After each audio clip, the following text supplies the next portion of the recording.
Good Sunday morning to all. Hope everyone is doing well. It should be a Shavua Tov. There's an interesting story that is shared with us by a great rabbinic authority of the early 18th century. The rabbi is known as the author of the Shvut Yaakov. His name was Rav Yaakov Reisher, and he shares with us the following story. It was Rosh Hashanah morning. People were preparing to go to shul, and there was a family that had an elderly father. And as the father was preparing, gathering his machzor, his talus to make his way to shul, the children say to him, "Dad, you must eat something before you go to shul. It's going to be a long davening, and the fact is that your health requires you to eat something." And the father said, "Absolutely not.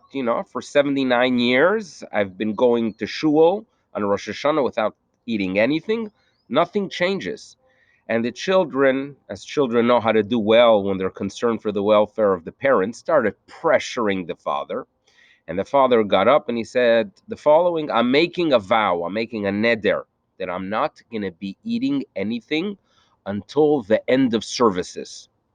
He made a neder, he made a vow.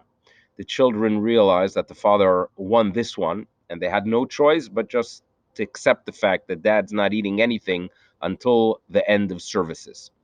Well, there was a long Rosh Hashanah davening. They heard the Tkiyas shofar, and it was for the sake of Tkiyas shofar that the father didn't want to eat beforehand. He wanted to fulfill that mitzvah. And finally, the services end. They sing Adon Olam, but then a rabbi got up and started giving his drosha. And the drosha went on and on and on. It seems to be that it was way over an hour. And the children had an interesting halachic question. When the father made the vow and he said, "I'm not going to eat until services end," when do technically the services end? Is it at the end of the prayer, of the tefillah, or perhaps the speech, the drasha, is an integral part of the prayer? So this was the question that halachic authorities dealt with. And there was actually a debate by some. Later on, Rabbi Ephraim Zalman Margaliot noted that you should know, this is a early 19th century authority. He said the following: a speech is very nice, but it has nothing to do with the service. And since the vow was that he's not going to eat until the end of tefillah, tefillah ended, and it would be 100% acceptable for him to go make his kiddush. A speech is nice, but don't consider it an integral part of the tefillah, of the services. That's what he teaches.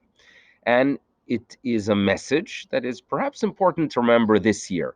Rosh Hashanah is going to be different this year.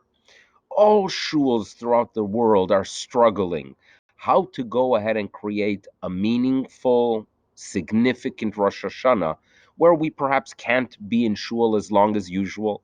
Perhaps we're not going to hear that speech that for some is important, for others perhaps less. Rosh Hashanah will look different, and everyone is working very hard to try to figure out some kind of solution. If you follow the news from Israel, and you're a Breslover, you realize that your Uman, which is a very important part of your Rosh Hashanah, perhaps might not be part of your Rosh Hashanah this year.